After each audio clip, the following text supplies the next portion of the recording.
Shalom tout le monde, que le Seigneur vous bénisse richement. Je vous salue dans le précieux nom du Seigneur Jésus-Christ. Je viens aujourd'hui près de vous pour parler d'une question qui fait rage parmi les enfants de Dieu. Très souvent on se pose la question de savoir, est-ce qu'un chrétien pêche? Et c'est là à séparer des camps. Tous les deux camps, les gens sont extrémistes dans des camps. Il y en a d'autres qui tolèrent le péché et il y en a d'autres qui sont catégoriques. Disons que quand tu pêches, tu perds les salis. Quand tu fais ceci, tu fais cela. J'aimerais présenter d'abord deux grands points de la Bible. Nous avons l'Ancien et le Nouveau Testament. L'Ancienne Alliance et la Nouvelle Alliance. Dans l'Ancienne Alliance, le Seigneur avait donné la loi. Et dans la Nouvelle Alliance, le Seigneur nous a apporté la grâce. Les gens qui s'appuient sur le fait qu'un chrétien ne peut jamais pécher, quand tu pêches, tu perds catégoriquement les salis, ils s'appuient dans des écritures que j'aimerais que vous puissiez lire. C'est dans des écritures comme 1 Jean chapitre 3, verset 7 au verset 9, où la parole de Dieu nous montre que celui qui pêche est du diable et n'a pas connu de Dieu. Mais celui qui est né de Dieu ne peut pas pécher, car la sémence de Dieu est en lui. Et c'est évident parce que nous savons que Christ est venu pour anéantir les œuvres du péché. Alors, comment peut-on dire que nous sommes en Christ en pratiquant le péché? Comment a-t-il anéanti les œuvres du péché en nous si nous continuons à pratiquer le péché? Et ils vous sortiront encore Matthieu chapitre 7, le verset 27, où Christ dit, ce n'est pas celui qui dit Seigneur, Seigneur. C'est pas ceux qui crient Seigneur, Seigneur qui entreront, mais c'est là qui font la volonté de mon Père. Et c'est évident aussi. Cette écriture nous montre par les gens qui légalisent le péché, disant que tu peux être en train de vivre comme tu veux, pratiquer le mal, vivre dans le péché, mais il te suffit de confesser le Seigneur comme ton Seigneur et ton Sauveur. C'est là est réglé. Alors cette écriture aussi nous montre, et ça appuie les gens qui sont extrêmement du côté sanctification, pour dire qu'une fois que tu pêches, tu perds ton salut. Mais la parole de Dieu nous a donné l'équilibre. C'est pourquoi j'aime la Bible. Cela ne nous laisse pas dans la confusion, mais ça nous donne toujours la solution et une bonne position qui est une position équilibrée. Je vous inviterai dans cela à prendre 1 Jean chapitre 2, le premier verset. Là, la Bible nous dit, c'est l'apôtre Paul qui écrit, et nous savons que c'est Dieu qui parle au travers de ses serviteurs. Il dit, mes enfants, je vous écris ceci afin que vous ne péchiez point. Le but même que le Seigneur nous a donné la parole, c'est que nous ne péchions point, que nous puissions vivre au-dessus du péché. Mais il ne s'est pas arrêté là. Il a dit, mais s'il vous arrivait de pécher, sachez que vous avez un avocat auprès du Père. Et c'est quoi le but d'un avocat? C'est de nous condamner ou de nous défendre. Cet avocat, ce n'est pas tes parents, mais cet avocat, c'est le Seigneur Jésus-Christ. Et nous savons que la parole de Jésus compte plus que tout. Quand Jésus te défend, qui peut te condamner? Et cela peut amener beaucoup de gens à se poser donc des questions. Est-ce que cela veut dire que nous pouvons vivre comme nous voulons dans le péché? Ce n'est pas ce que je veux dire. Mais je veux juste que nous puissions avoir l'équilibre. Jésus dit, la Bible dit que cela nous est donné, la parole de Dieu nous est donnée afin que nous ne péchions point. Mais s'il nous arrivait de pécher, on doit savoir que nous avons un avocat auprès du Père, Jésus-Christ de Jésus. Donc Dieu vous donne la parole de Dieu pour que vous puissiez vivre dans la sainteté. Mais il peut arriver que vous tombiez en chemin. Il peut arriver que vous transgressiez une parole. Mais dans ces cas-là, ne dites pas que vous avez perdu votre salut. Sachez que vous avez un avocat auprès du Père. Et c'est Jésus-Christ, c'est Jésus. Je vous inviterai encore à prendre Romains chapitre 9, le verset 16. Romains 9, 16. Qu'est-ce que la Bible nous dit là-dedans? La Bible dit, ainsi donc, cela ne dépend pas de celui qui veut, ni de celui qui court, mais de Dieu qui fait miséricorde. Le salut que tu as reçu de Dieu ne dépend pas de toi. Cela ne dépend pas de ta capacité. Ça ne dépend pas de ta volonté. Ça ne dépend pas de tes efforts. Ça ne dépend pas de combien de fois tu pries la nuit. Ça ne dépend pas de combien de fois tu jeûnes. Tout ça là, c'est bon. La vie d'un chrétien, il doit prier. Il doit jeûner quand le Seigneur le conduit. Mais ce n'est pas pour ça que Dieu t'a donné le salut. Cela dépend de Dieu qui t'a fait miséricorde. Et alors, on ira plus loin. Pour dire, mais si c'est le cas, on peut donc pratiquer le péché, vivre comme nous voulons. Parce que Dieu nous a sauvés. La grâce de Dieu est là. Non. C'est des aspects et l'Écriture qui nous dit que celui qui est né de Dieu ne pratique pas le péché. Et l'Écriture qui nous dit qu'il ne se fait que nous puissions pécher. Mais dans ces cas-là, on doit savoir qu'on a un avocat. Les Écritures ne se contradisent pas. Mais ça te montre juste une chose. Dans Romains chapitre 6, le premier verset et le verset 14 et 15 nous montrent clairement que ce n'est pas parce que Dieu t'a sauvé, qu'il t'a donné le salut, que tu dois vivre dans le mal. Non. Ce n'est pas parce que la grâce est là que tu dois vivre dans le mal. En étant sauvé, c'est ainsi même qu'on reconnaît l'attitude d'une personne qui est réellement sauvée, d'une personne qui a réellement le salut. C'est quoi déjà être justifié? C'est quoi déjà être sanctifié? C'est quoi être sauvé? Donner sa vie à Christ. Tu es sauvé parce que tu as cru en Jésus et tu as accepté de le suivre comme ton Seigneur. Seigneur, qui veut dire maître. Suivre ses ordonnances. Vivre pour lui. En venant en Christ, tu as accepté d'abandonner tes vieilles habitudes. Tu as accepté d'abandonner ta façon de voir. Abandonner ta vieille vie pour suivre une nouvelle vie. C'est-à-dire abandonner le péché pour suivre la vie de la sanctification. Et dans cette condition-là, tu n'auras pas le désir de vivre dans le mal. Le Seigneur t'a donné un goût de vivre dans la paix.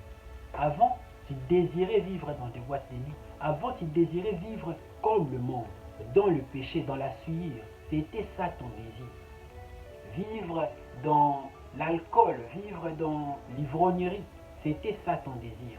Mais maintenant, tu n'as plus ces vieilles habitudes. Tu ne désires plus vivre dans le mal, mais tu désires maintenant la sainteté.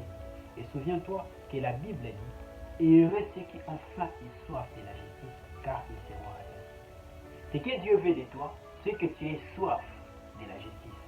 Même si tu n'arrives pas encore à pratiquer cette justice, la soif que tu as, le désir que tu as de vivre dans la sainteté, c'est ce qui te rend déjà juste aux yeux de Dieu. Et c'est là que s'appliquera ce que la Bible nous dit dans Romains chapitre 4, verset 8. Qu'est-ce que la Bible nous dit là-bas? Errez l'homme à qui le Seigneur n'implique pas de péché.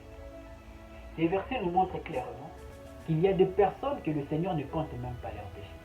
Non pas qu'ils ne pêchent pas, mais le Seigneur ne compte pas leurs péchés.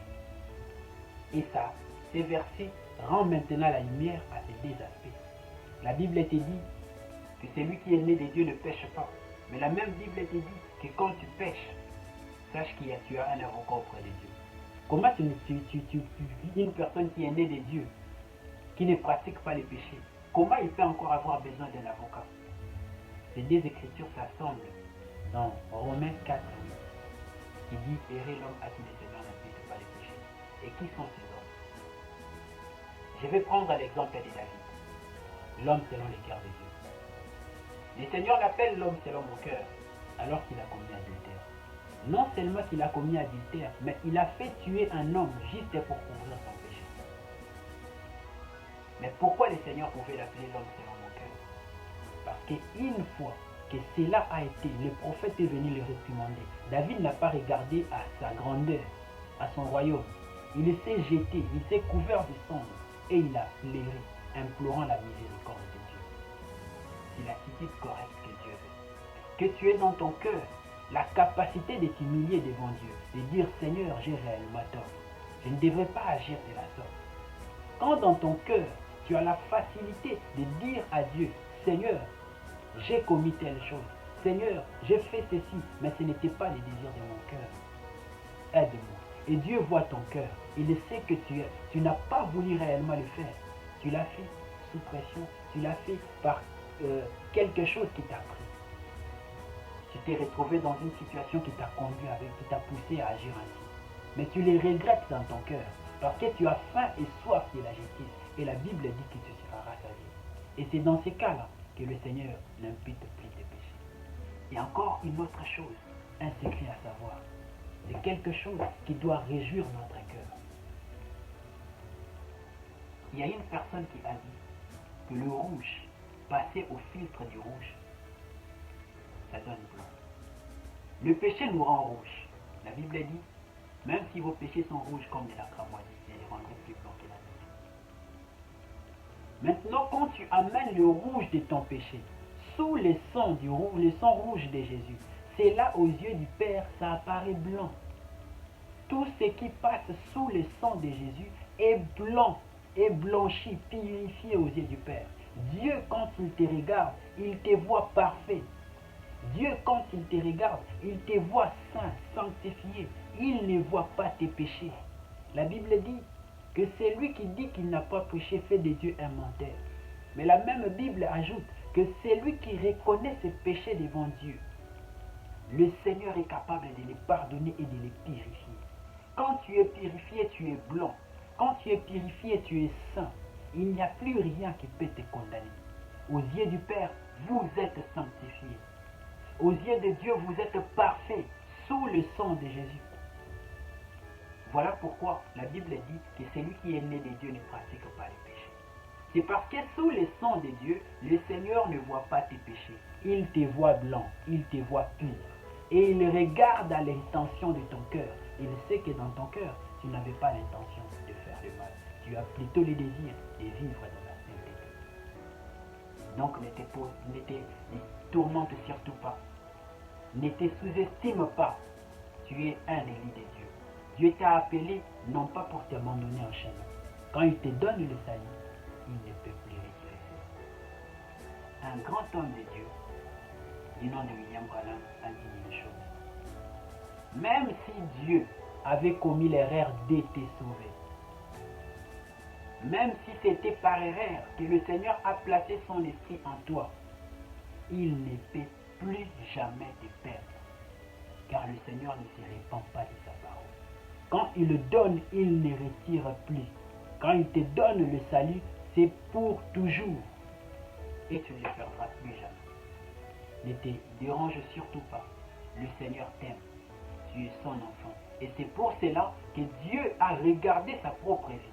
Et il a regardé ta vie. Il a trouvé que ta vie était plus importante. Il est venu mourir pour toi. Je ne crois pas que je peux accepter de donner ma vie pour quelque chose qui n'a pas de l'importance pour moi.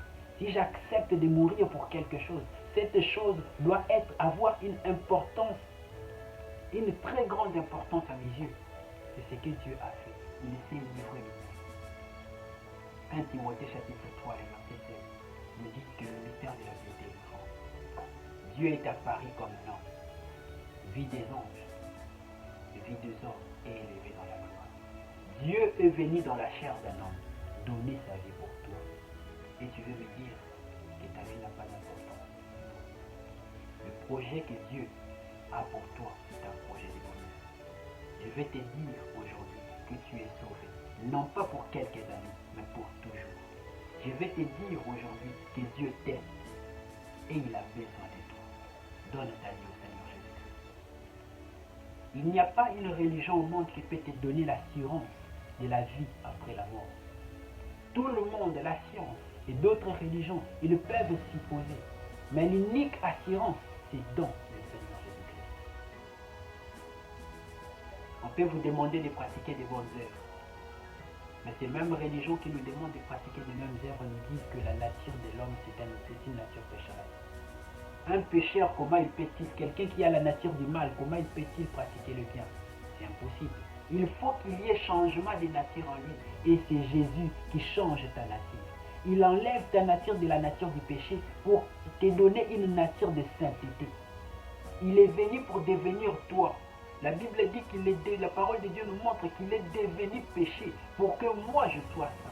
Il est devenu malédiction pour que moi je sois une bénédiction. Il est devenu toi pour que toi tu deviens lui. Toi qui étais indigne, lui il est devenu indigne à ta place. Pour que toi tu sois digne. Alors Jésus t'aime et donne ta vie au Seigneur Jésus-Christ. Pour toi qui as déjà cru au Seigneur Jésus-Christ, qui par des erreurs, par des péchés qui te troublent, tu te poses des questions de savoir est-ce que Dieu t'aime, est-ce que tu es réellement un enfant de Dieu. Laisse-moi te dire aujourd'hui que ce n'est pas tes erreurs, ce n'est pas ta vie qui qualifie ta vie, qui qualifie ta relation avec Dieu. Ce n'est pas tes efforts qui qualifient ta relation avec Dieu, mais c'est l'amour que Dieu a pour toi. Les désirs que tu as dans ton cœur de vivre dans la sainteté prouve déjà que tu es appelé pour être un enfant de Dieu. Prouve déjà que tu as en toi la sémence du Seigneur Jésus-Christ. Donc, n'abandonne pas. Continue ta marche. Shalom.